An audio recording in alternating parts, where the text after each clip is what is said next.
자, 정릉이동주민센터 공용청사 같은 경우는 설계 공모가 최종적으로 59대 1의 경쟁률을 보여주고 있습니다. 거의 60대 1의 경쟁률을 보여주고 있는데요. 자, 건축 설계 공모 불공정 경험한 부분이 93.9%다. 설계 공모를 참여하지 않는 주된 이유로 불공정 경험에 관련된 내용을 뽑고 있습니다. 건강 챙겨가며 일하시고, 그리고 또 낙선하게 되면 회사 재정에도 문제가 생기니까 회사 재정도 생각해서 현상 설계 공모를 진행하시면 좋을 것 같다.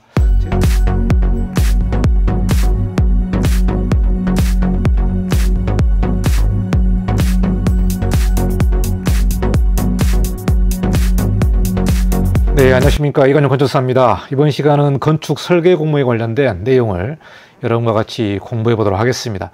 최근에 민간 경기가 상당히 어려워지면서 설계 물량이 많이 줄었습니다. 이러다 보니까 건축 설계 공모에 참여하는 건축사 사무소가 많이 늘었는데요. 최근에 경쟁률을 보니까 60대 1까지 육박하는 이러한 현상들이 나오고 있습니다. 정말 당선한 업체는 한 군데고요. 나머지 업체는 다 떨어지다 보니까 그만큼 사회적 비용이 많이 나가고 있는 것 같습니다.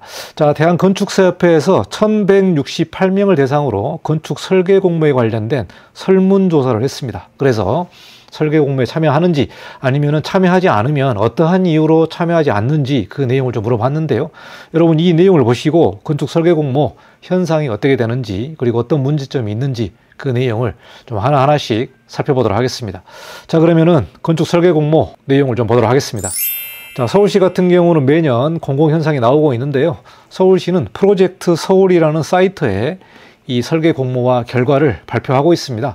자, 2024년 들어서 최근에 마감된 설계 공모 내용을 좀 보도록 하겠습니다. 자, 정릉이동주민센터 공용청사 같은 경우는 설계 공모가 최종적으로 59대 1의 경쟁률을 보여주고 있습니다. 거의 60대 1의 경쟁률을 보여주고 있는데요. 여기서 보시면은 참가 등록이 307명이고요. 작품 접수가 59명입니다. 2024년 5월 9일에 최종적인 작품을 발표를 했고요. 최종적인 경쟁률이 59대 1입니다. 자, 그리고 수서동에 있는 구립공공도서관 설계 공모는 54대 1입니다. 참가 등록 350명, 작품 접수 54명. 자, 대략 보면은 참가 등록이 350명 정도로 맥시멈을 보여주고 있는데요. 작품 접수를 보게 되면 대략 한 15%에서 한 19% 정도로 대략 이 정도 범위에서 작품 접수를 하는 것 같습니다. 자, 수서동 같은 경우도 5월 13일에 발표를 했고요. 대리 미동 공공복합청사 58대 1입니다. 자, 여기서 보시면은 참가 등록이 348명이고요. 작품 접수가 58명입니다. 자, 지난 2월 29일에 발표했는데요. 자, 여기서 이 내용을 보시면은 설계 프로그램이 그냥 일반적인 내용들, 뭐 청사라든가 도서관이라든가 이런 부분이 현상 설계 진입하는데 상당히 좀 수월한 걸로 보고 있습니다. 그래서 대략 350명 정도가 등록을 하고요. 작품 접수가 54명, 58명 이렇게 나오고 있습니다. 자, 관악구 노인종합복지타운 건립 설계 공모도 28대 1로 나와 있는데요. 그러니까 프로그램이 조금 세분화된다든가 전문화되는 내용들은 경쟁률이 좀 떨어지고 있습니다. 그래서 소방서라든가 이런 전문적인 내용들이 들어간 곳은 뭐 15대 1, 20대 1 그렇고요. 여기서 보시면은 관악구의 노인종합복지타운 이런 내용들도 28대 1로 보여주고 있습니다. 그러니까 많은 건축사 사무소가 접근하기 쉬운 현상 설계 같은 경우는 서울 같은 경우는 대략 60대 1 정도로 보고 있다. 여러분이 이 내용을 보시면요. 서울의 건축사 사무소가 대략 한 5,000개 정도가 되는데 설계 공모에 관심이 있는 건축사 사무소는 대략 350개에서 한 400개 정도 그 정도가 아닐까 생각이 듭니다. 자, 최종적으로 접수하는 인원이 대략 한 60명 정도로 보게 되면은 한 60개에서 한 100개 정도의 건축사 사무소가 치열하게 경쟁을 하고 있는 것 같습니다. 최근에 이제 경기가 어렵다 보니까 많은 건축사 사무소가 현상 설계를 진행하고 있고, 참 아쉬운 부분이 당선작은 한 곳밖에 없고요. 나머지 부분은 다 낙선이기 때문에 그만큼 좀 비용 지출이 많은 것 같습니다. 자, 여기서 보시면은 1등은 실시 설계권을 가져가고요. 2등부터는 이제 보상금이 나오게 되는데, 보상금이 2등 같은 경우는 뭐 1,500만 원에서 뭐 2천만 원까지 나오기도 하고, 어떤 경우는 1,000만 원까지 떨어지기도 한다. 그래서 이 설계 공모에 관련된 부분에서 사실 1,000만 원도 인건비 따지게 되게 되면은 상당히 좀 낮은 금액이 될 수밖에 없지만, 그래도 그 비용이 예전보다는 많이 올라간 것 같습니다. 자, 이렇게 경쟁률이 높아지다 보니까 이런 부작용도 좀 있는 것 같습니다. 그래서 언론에 나온 기사를 좀 보도록 하겠습니다. 자, 언론 내용을 보면은 당선 욕심에 사전 접촉을 시도하는 일이 횡행하고 있다. 그리고 유착 의심이라든가 사전 접촉 등 비위를 발견할 경우에 발주기관에 알리고 협회 건축 부조리 신고센터에 신고해야 된다. 이런 뉴스가 나와 있고요. 수도권 이남 한 지자체 설계 공모를 보니까 심사위원회 구성에 논란이 있었다. 설계 공모 심사위원회에서 건축계획 전문가는 배제되고 설계 공모의 전문성이라든가 명분이 모두 잃어버린 그런 심사위원을 구성해서 좀 논란이 있었던 내용이 있습니다. 자, 공공건축 설계 공모 제도의 불만족이 58%입니다. 부정적 의견이 다수고요. 2022년도에 한국건축단체연합에서 설문조사 결과를 했습니다. 그래서 가장 문제되는 부분이 바로 금권 개입인데요. 이 금권 개입이 제도 발전에 저해를 하고 있다. 그 부분도 여러분에게 공개하도록 하겠습니다. 자, 그러면은 대한건축사협회에서 설문조사 내용을 좀 보도록 하겠습니다. 자, 건축 설계 공모 불공정 경험한 부분이 93.9%다. 설계 공모를 참여하지 않는 주된 이유로 불공정 경험에 관련된 내용을 뽑고 있습니다. 자, 2024년 4월 1일자 뉴스가 되겠는데요. 공정건축 설계 공모 관련해서 대한건축사협회 정회원을 상대로 설문조사를 했습니다. 자, 뉴스를 보니까는 설계 공모의 뿌리 깊은 불공정성이 나오고 있습니다. 자, 업계 전반에 변화가 요구되고 있고요. 대한건축사협회나 다른 기관에서 이런 공정한 경쟁을 위해서 환경을 조성하자. 이런 운동들이 지금 나오고 있는데요. 그렇게 운동을 해도 여전히 현장에서는 많은 불만의 목소리가 나오고 있는 것 같습니다. 자, 대한건축사협회에서 정회원을 대상으로 설문조사에 따르면 응답자가 1168명입니다. 1168명이니까 좀 많은 수가 대답을 한 것 같습니다. 자, 여기서 보시면은 대다수가 건축 설계 공모의 불공정성을 경험을 했고요. 이러한 이유로 현상 공모에 참여하지 않는다. 자, 공모 프로세스의 투명성과 공정성에 대한 심각한 우려를 나타내고 있고 업계에서는 전반적으로 근본적인 개선이 시급하다. 이런 부분을 많이 시사하는 것 같습니다. 자, 그러면은 왜 공모에 참여하지 않는지 그 이유를 좀 보도록 하겠습니다. 자, 언론 뉴스를 보니까요, 1168명이 대답을 했는데 왜 건축 설계 공모에 참여하지 않으십니까? 자, 복수 응답이 나와 있습니다. 그래서 제일 많이 나온 이유가 설계 공모의 불공정성이 74.6%를 말하고 있습니다. 74.6%. 자, 그리고 인력 부족이 173명이 답변해서 33.3%가 인력이 부족해서 설계 공모에 참여하지 않고 있다. 자, 복수 응답이기 때문에 불공정성의 이유도 있고 또 사무소에 인력이 없어서 참여하지 못하는 경우도 있을 수 있을 것 같습니다. 자, 인력 부족도 설계 공모 참여에 문제가 된다. 자, 그리고 민간 업무 중심을 수행하고 있다. 16.2%가 민간 업무를 중심으로 해서 건축사 사무소를 운영하고 있는 것 같습니다. 자, 그리고 경쟁력이 없어서 건축사 사무소에 경쟁력이 없다. 즉 현상 설계 공모 같은 경우는 많은 업체들이 경쟁을 해서 1등을 해야 되기 때문에 자기 사무소의 실질적인 현황이라든가 내용을 봤을 때 다른 사무소의 경쟁력이 없을 것 같다. 이런 부분이 17.3%입니다. 17.3%. 저도 독립하기 전에는 대형 건축사 사무소에서 현상 설계를 많이 했습니다. 많이 하다 보니까 그 업계가 돌아가는 내용들을 잘 알고 있는데요. 정말 실력이 뛰어나고 우수한 건축사이더라도 실제로 현상 설계 공모에서는 전혀 다른 결과가 나오기 때문에 이 설계 공모의 불공정성을 정말 뼈저리게 느끼고 있습니다. 이러다 보니까 저 같은 경우는 아예 현상 설계를 참여하지 않고 이 민간 업무 중심으로 해서 건축가 사무소를 꾸리고 있는 그 내용이 되겠고요. 여기서 보시면 여러분이 이제 이런 내용을 보시고 결정을 하시면 될 것 같습니다. 여러분이 건축 설계 공모에 참여할지 아니면은 참여하지 않을지 이 부분을 좀 잘 판단하시면 좋을 것 같습니다. 자, 귀하가 참여하신 공모전이 불공정하다고 느끼신 경험이 있습니까? 이렇게 물어봤는데요. 93.9%가 불공정하다고 느낀 경험이 있다. 자, 귀하가 참여하신 공모전, 그러니까 1168개소가 공모전에 참여한 것으로 해석할 수 있을 것 같습니다만은 귀하가 참여하신 공모전이 93.9%가 불공정하다. 이렇게 느끼신 경험이 있다. 이 내용은 상당히 좀 충격적인 것 같습니다.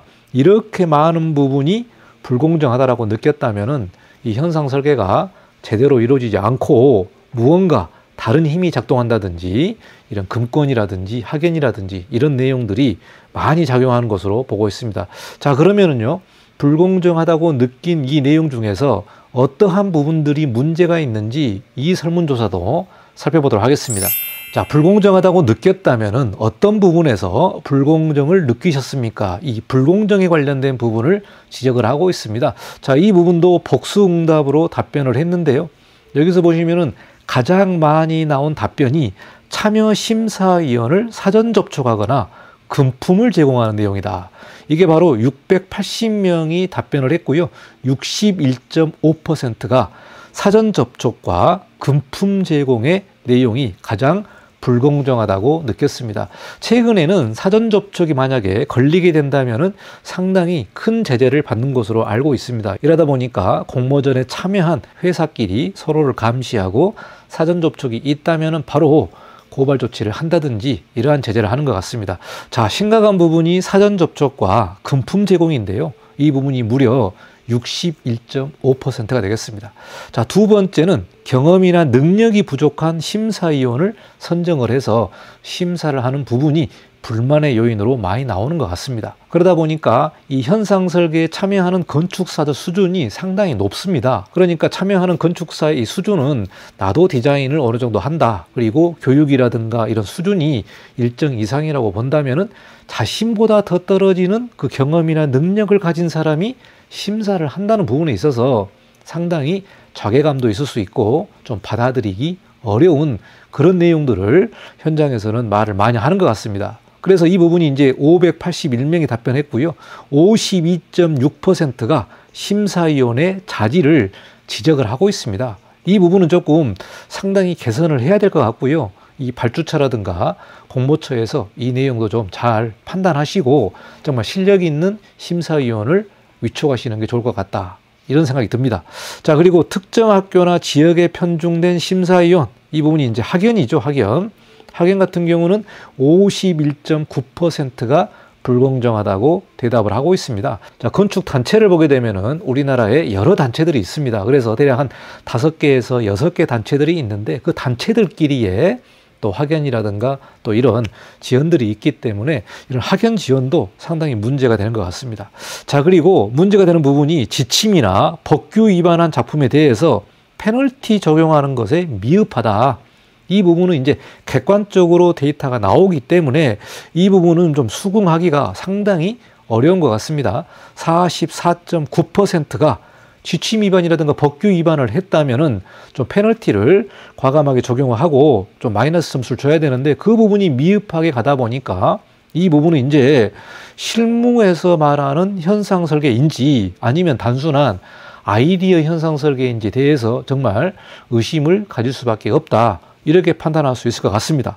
이렇기 때문에 지침이나 법규 위반에 관련된 페널티 부분에서 적용하는 이 내용을 좀 개선해야 되지 않겠나 생각을 합니다.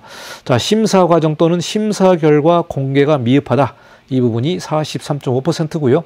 최근에는 뭐 유튜브를 통해서 실시간으로 공개를 합니다만은 그래도 불만이 있더라고요. 그래서 이 부분도 좀 개선해야 되겠다.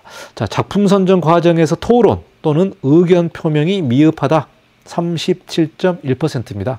이렇기 때문에 서로 간의 심사위원끼리 토론하고 또 의견을 표명하는 부분에서도 부족한 그런 공모가 있었기 때문에 이런 내용들이 나오고 있는 것 같습니다. 자, 공모전 기획 및 운영 단계에서부터 특정 참여사에 유리하게 진행한 부분 무려 34.4%가 되겠습니다. 그러니까 공모가 정식으로 나오기 전에 미리 사전 검토를 시킨다든지 아니면은 짧은 기간 안에 공모를 하면서 특정 업체가 미리 학습하고 나서 공모에 들어간다는, 이렇게 좀 불리하게 작용하는 내용들을 말하고 있는 것 같습니다. 그렇기 때문에 공모전 기획, 운영 단계에서부터 특정 회사에 유리하게 적용하는 그런 불합리한 점도 느꼈다. 이 부분이 이제 주요 불공정에 관련된 내용을 말하고 있습니다. 그래서 여러분 아마 현상설계에 참여하신 분들은 이 내용을 하나하나씩 다 아마 경험했을 걸로 예상을 합니다. 그렇기 때문에 이런 문제점을 좀 개선해야 된다, 이런 목소리가 많습니다. 자, 2022년 4월 7일에 한국건축단체연합에서 공청회를 좀 열었는데요. 여기서 보시면은 현상설계 관련된 문제점을 말하고 있습니다. 자, 여기서도 설문조사를 했는데요. 한국정보리서치를 통해서 건축사 사무소, 정부 및 공공기관, 교육기관, 연구기관 종사자 292명이 응답했습니다. 앞서 말한 1168명보다 숫자가 좀 많이 줄었습니다만은 2022년 4월 7일에 똑같은 얘기가 나오고 있습니다. 자, 공모에 관련된 이 문제점은요, 아마 30년 전부터 계속해서 나오는 문제점이다. 이 내용을 알고 가만히 두는 건지, 아니면 그냥 모른 척 하는 건지, 아니면 정말 모르는 건지, 이 부분이 상당히 좀 의심스러운데, 갈수록 불공정에 이런 불만의 목소리가 많이 나오고 있다. 자, 2022년 4월 달에 나온 이 세미나 자료를 보니까요, 이 설문조사 항목이 현행의 설계 공모 제도가 어떠냐? 이렇게 물어봤는데요. 부정응답이 43%입니다. 긍정응답은 26%. 자, 설계 공모의 심사 기준이 불합리하다. 58%가 부정적. 자, 설계 공모 심사 절차도 57%가 부정적으로 대답했고요. 심사 결과도 51%, 심사자의 평가 의견 56%, 심사위원 명단 사전 공개 45.9%가 부정응답을 했습니다. 자, 일반 시민의 심사 참여를 하면 어떻겠냐? 이 대답은 무려 67.1%가 반대 의견을 줬습니다. 자, 이러니까 전문가도 아닌 일반 시민이 어떻게 심사 참여를 할 수 있습니까? 이 부분도 조금 문제가 있는 것 같은데요. 대략적으로 2022년도에 나온 자료를 보니까 부정응답이 50%에 육박하거나 50%를 넘고 있습니다. 그러니까 2년 전에도 이런 내용들이 나왔고요. 이 부분은 어떻게 개선해야 될지 단체들이 좀 잘 고심해서 만들어야 될 것 같습니다. 자, 이런 의견들도 있습니다. 제안된 개선 방안으로는 심사위원회 사전 공개를 폐지하자. 심사위원회 전문성을 확보하고 불공정 행위 적발 시에 강력한 처벌을 해야 된다. 공모 지침 및 법규 미준수에 대한 적절한 조치가 필요하다. 이 부분이 대한건축사 신문에 개선 방안으로 좀 올라와 있습니다. 자, 그리고 2022년 4월 7일 토론회에서는 금권 개입, 공모기획의 획일성, 심사 절차의 완고성, 이 부분도 상당히 지적을 했고요. 건축사의 개입이나 담당 공무원의 자의석 해석과 관여하는 부분, 또 설계 공모의 추진기관의 비전문성, 심사위원 구성의 불합리한 점, 심사위원의 지침 미숙지와 프로젝트에 대한 낮은 이해도, 이 부분도 좀 문제가 많은 것 같습니다. 자, 적정공사비 예산 미확보, 제출물의 과도한 요구, 특정 전공자 심사가 독점되고 있다. 평가 기준이 불확실하다. 이런 부분들을 좀 많이 지적하고 있는 것 같습니다. 자, 이 부분들을 보시면은 이게 바로 공정성을 확보하기 위해서 우리가 개선해야 될 많은 문제점인 것 같습니다. 여러분, 현상설계 공모에 계속해서 참여하신 분들도 계시더라고요. 최근에 하도 어렵다 보니까 현상설계를 많이 참여하시는데, 참여를 하더라도 이런 내용들을 좀 자세히 보시고 미리미리 좀 대비를 하신다든지, 아니면은 의견을 좀 내신다든지, 그리고 공모처에 어떻게 불공정한 부분을 좀 개선해야 될지, 이 부분도 좀 논의를 좀 해야 될 걸로 생각을 합니다. 자, 끊임없는 도전이 꼭 좋은 것은 아니다, 이런 생각이 듭니다. 이 현상설계 같은 경우는 참여자가 30대부터 뭐 50대, 60대까지 다양한 연령층에서 참여를 하다 보니까 계속해서 끊임없는 도전이 꼭 좋은 것은 아니다라고 생각을 합니다. 이렇기 때문에 나이를 떠나서 설계 공모의 질과 최종적으로 나가는 결과물들이 항상 매 건건마다 도전이고 경쟁이기 때문에 설계 경험이 많다고 해서 꼭 좋은 것은 아니다. 여러분, 이 부분을 뼈저리게 아마 느끼실 겁니다. 이렇기 때문에 여러분, 건강 챙겨가며 일하시고, 그리고 또 낙선하게 되면은 회사 재정에도 문제가 생기니까 회사 재정도 생각해서 현상설계 공모를 진행하시면 좋을 것 같다. 제 생각은요, 한 45세까지는 현상설계 공모를 해서 나름대로 경쟁력을 확보하는데, 45세 이후까지 계속해서 끊임없이 도전하는 것은 상당히 좀 위험하지 않을까, 그런 생각이 제 개인 생각입니다.